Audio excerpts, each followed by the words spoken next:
Hey everybody, and welcome to Storytime. I'm Pear. And I'm Spider Orange! Whee! Dude, would you watch where you're swinging? Sorry, didn't mean to bug you. Well, I'm glad to see you're excited for today's episode, Orange. Yeah, you might say I'm really getting into the swing of things. Whee! I take it this means you did the required reading for today's episode for once? Nah, it was too long. Dude, it's a comic book. Oh, well in that case, it had too many pictures.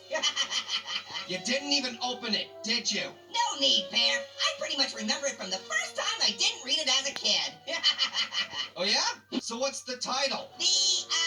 Annoying Spider-Man. Close, but also way off.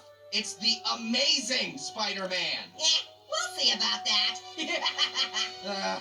Great. Once upon a time, there was a high school kid named Peter Parker. Now, he wasn't exactly the coolest or the biggest kid at school, but he was super good at science. How am I doing so far, Pear? This is actually pretty spot on. Told you I remembered it. My mind is a steel scrap. That's not how it... One day, Peter Parker went to a science fair, but there was no concession stand or anything, so he got super hungry. Finally, he bit into a radioactive spider.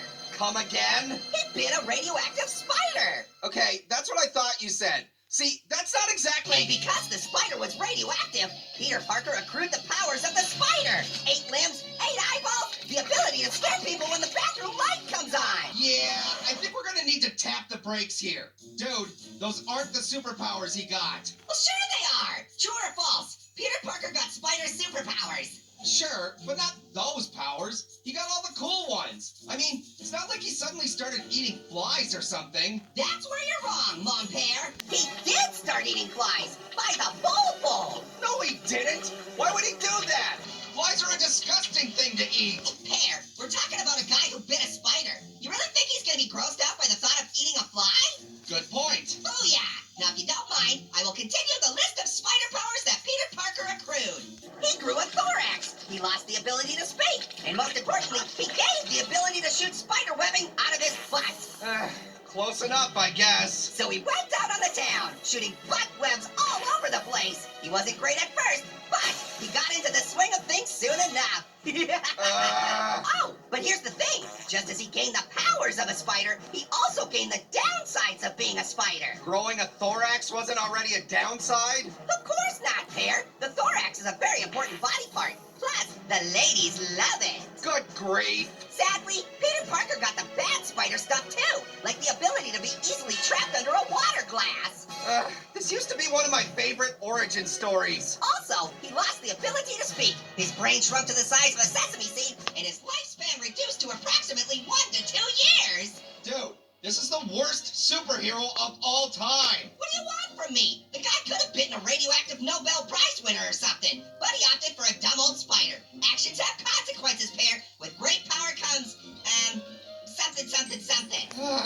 Listen, can we just get to the part where he fights bad guys, please? Sure thing. There were no shortage of enemies, and Peter Parker took them all on as Spider-Man. There was Lizard. I think you mean the Lizard, right? Nah, pretty sure it's just Lizard. Other enemies included chickadees, bluebird, trout. Hold up. These aren't Spider-Man villains. They're just... natural predators of the spider. I know. Don't worry, Pear. I got this. Blackbird, gecko, other spiders. Stop! Spider-Man did not swing around the city shooting webbing from his butt battling the natural predators of the spider. Well, sure he did. Just not for very long. Oh? And why's that? Are you gonna tell me he got defeated by Trout? Now, although Trout is a fearsome and formidable foe, Spider-Man met his match when he got trapped underneath a water glass.